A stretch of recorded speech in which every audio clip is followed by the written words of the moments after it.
Every professional needs a valuable network of people who are there for them and willing to help them with whatever professional or career challenge they face. My conversation last week, episode 228 with Matthew Rolnick, Matthew shared some easy ways to foster your network, especially when you haven't connected with people in a while. I'm going to expand on that concept today because for many mid-career professionals, networking gets pushed aside when the day-to-day challenges of your job take over and you lose track of time networking. It is a common problem and challenge for practically every mid-career professional. So here's the thing. This is normal. It happens to all of us during our careers, but the good thing is, all is not lost. In this episode, I'm going to teach you some simple and easy to do strategies to up your networking game that will get you making more authentic connections without spending a lot of time, effort, energy, and stress. Let's get started.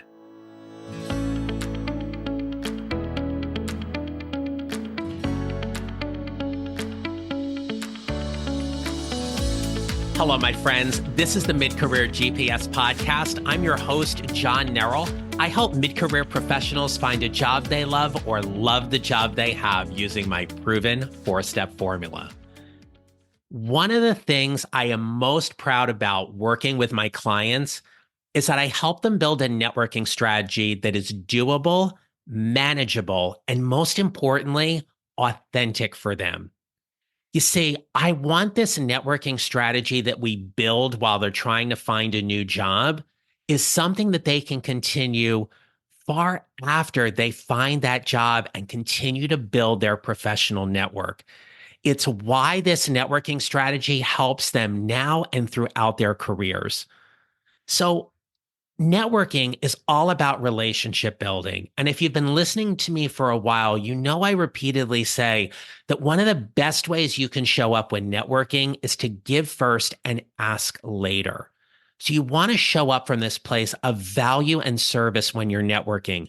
Who can you connect them to? It's one of the great things I loved about my conversation with Matthew Rolnick in the last episode was he talked about being a super connector and how you can leverage your network to just make more introductions to people. But a lot of times when I start working with mid-career professionals on finding that job they're going to love, they will often tell me some limiting beliefs that they have about networking. It'll sound like this. I'm not good at it. I don't spend a lot of time networking. I don't have a big enough network to really share with people. I'm not sure where I can add any value to the conversation. One of the things we have to do is get clarity around how they want to network. Do they want to network on LinkedIn?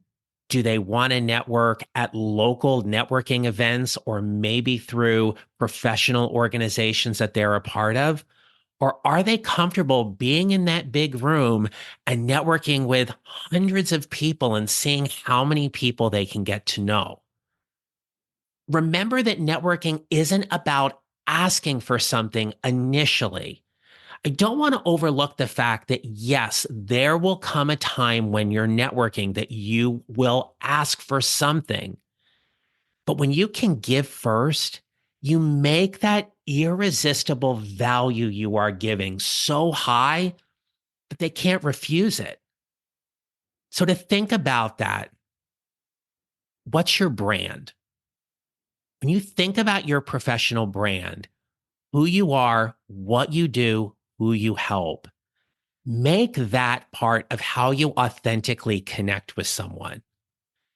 So for me, as an executive and career transition coach, I am always looking to connect with people who are pretty much unhappy in their jobs. They lack fulfillment. They want greater career satisfaction.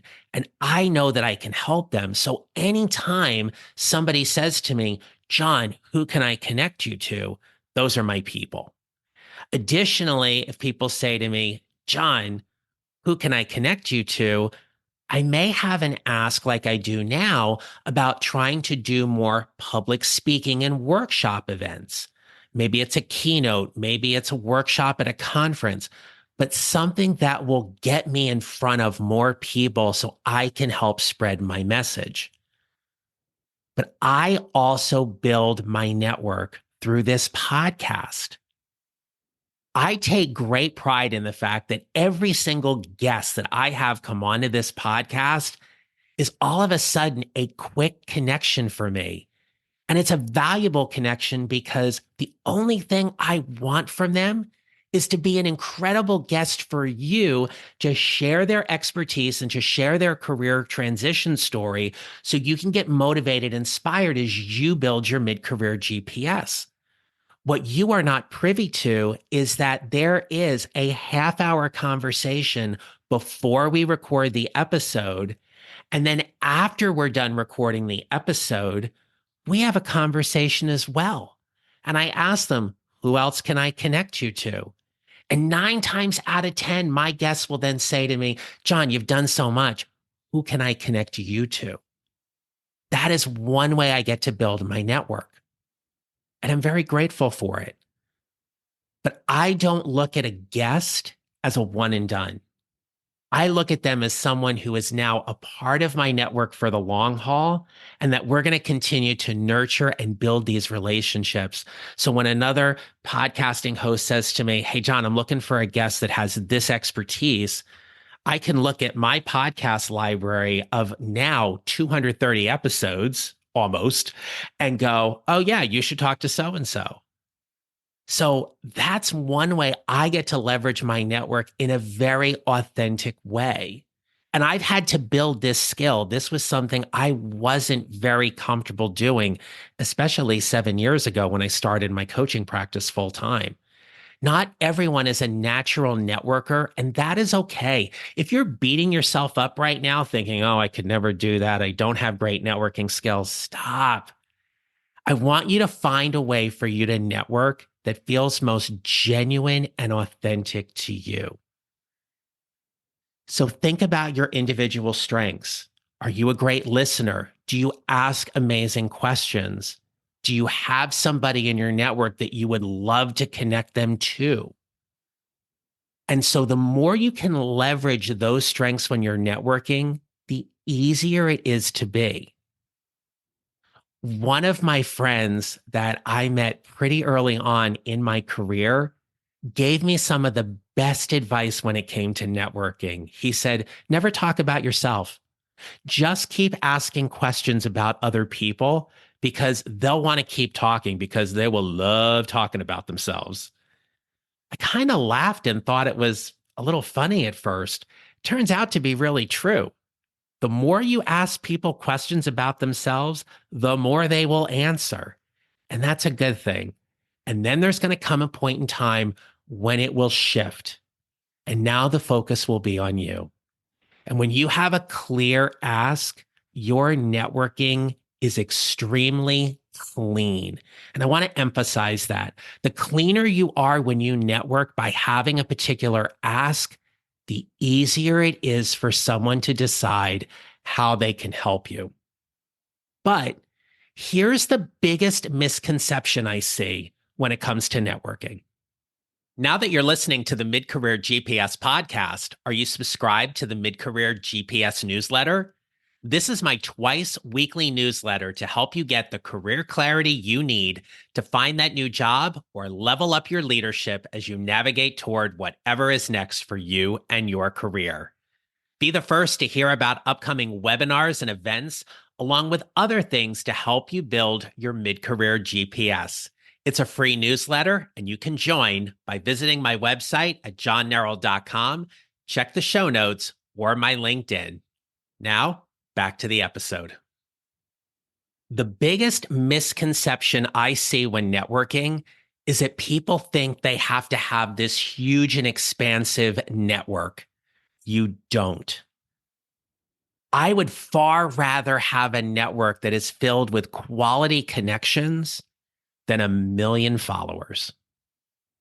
Quality over quantity reigns true here. So often, especially for mid-career job seekers, you may be thinking that you need to have this huge network of people and as many contacts as possible, and you don't. The truth is, if you were to do a networking audit and look at the people on your LinkedIn or the people in your email address inbox, the likelihood is that it is a relatively small percentage, probably no more than 5 or 10% at the most, of people whom you could specifically reach out and contact, and they would go to bat for you in a second because they know you, they trust you, they like you. So, what I want to offer you here is spend time deepening those existing connections instead of focusing solely on how many people can I constantly bring into my network from this company, or how many people can I bring into my network that are doing this particular line of work. You and I both know that it takes time to build relationships, and professional relationships admittedly take a little longer. I will talk to people who will think, "Oh my gosh, if I just find the right connection, they're going to land me a job." Yeah, but they're not going to land you that job or give you that connection. The likelihood of them doing it within the first 24 hours of you meeting, probably not going to happen. Yeah, there are times when we connect with somebody right off the bat and we think, "Oh, that's great. I feel like I've known you my entire life." That's a rarity. It takes time to nurture and build those relationships. And so that means you have to be strategic.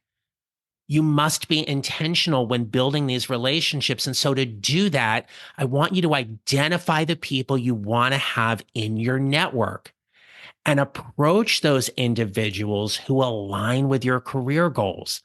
So, for example, if you are using LinkedIn to do this, you may be searching based on somebody's title, somebody's industry, the company where they have worked or are currently working, and what's your commonality.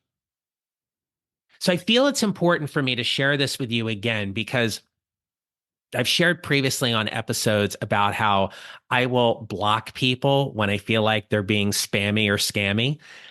And you must protect your network in that regard. So don't send a connection request to somebody that says, "Hey, you keep popping up on my profile. I'd like to connect."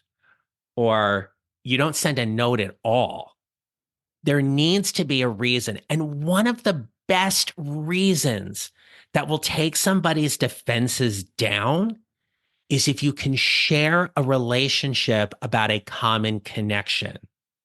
So, for example, and I'll use Matthew as an example since he was my last guest. He posted our episode on LinkedIn, and I'll go back and I will take a look at who liked it.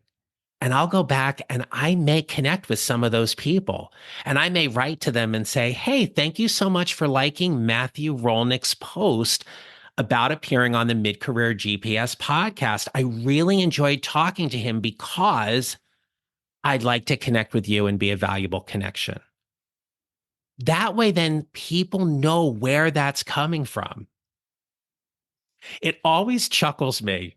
That's a word I don't use a whole lot, right? But it does chuckle me and make me laugh a little bit. I have a really, really good friend of mine who will like show me his LinkedIn and be like, "I don't know this person. Why are they reaching out to me?" And I'll laugh and I'm like, "Yeah, why would you connect with them?" You have to give people a reason as to why you want to connect. And more importantly, network with them. Don't connect and drop the ball. Connect and keep the conversation going. So here's another tip for you. If somebody sends you a personal message, "Hey, I know we share this common connection," and you may not know them at all. You may think, "Oh, I can't really respond to it, but I want to connect with them. They seem like a good connection." Accept the connection request and reply back and say, "Hey, that's great to hear how well you know Matthew. We really haven't had a chance to connect a whole lot, but your message makes me want to reach out to him even more." You have to find that commonality. But I'd be remiss if I don't conclude this episode with talking a little bit about overcoming your networking anxiety. Look, we all have it. We all get nervous. We fear that someone is going to reject us. And on some level, I will offer you that it may even bring up past dating trauma where you walk up to somebody and they just go, no, and they walk away. Or you exchange business information, but they never connect with you on LinkedIn or they never email. It is okay to be nervous when connecting at a professional event or on a professional level. So one of the ways I help my clients do this in building their networking strategy is we set a very tangible goal for what networking success looks like. And this varies based on the client and their industry and their particular career transition goals. But what I want to offer you here is over this next week, what would be a great networking goal for you? Is it about signing up for an in-person or virtual networking event? Is it reaching out to somebody on LinkedIn and making a connection and having them accept? Is it about reaching out to someone in your existing network whom you're already connected to and saying, hey, I've been meaning to reach out to you and we just haven't had a lot of chance to connect, but I would love to just schedule a 15 or 20-minute virtual coffee with you and learn more about you and how I can help you in some way. Who can I connect you to? Set a goal for yourself about what this looks like. And it could be as simple as I'm going to send one connection request this week and they're going to accept. Or I will send as many connection requests as I need until one person accepts. Build a networking plan that you can do and is manageable for you, that you will do it. That's the key thing here. You must be able to do this in a way that feels authentic and genuine for you. Because if you don't build this networking strategy that ultimately leads to you building these lasting professional relationships, you will see your professional network not just be stagnant, but it will start to dissipate. And that is something we don't want to happen. All right. So your goal for this episode is to create one thing that you're going to commit to doing over the next 7 days to help you build your network, whether it be signing up for an event, connecting with somebody on LinkedIn, scheduling a virtual coffee, whatever it is. But let that be a foundational step for how you build your network. All right. If we are not connected on LinkedIn, I would be honored to be a part of your network and vice versa. Please send me a connection request. Tell me you've been listening to the Mid-Career GPS podcast. That would be incredible. Thank you so very, very much. Build that networking strategy. And until next time, remember this. You will build your mid-career GPS 1 mile or 1 step at a time, and how you show up matters. Make it a great rest of your day. Thank you for listening to the Mid-Career GPS podcast. Make sure to follow on your favorite listening platform. And if you have a moment, I'd love to hear your comments on Apple Podcasts. Visit johnneral.com for more information about how I can help you build your mid-career GPS, or how I can help you and your organization with your next workshop or public speaking event. Don't forget to connect with me on LinkedIn and follow me on social at John Neral Coaching. I look forward to being back with you next week. Until then, take care, and remember, how we show up matters.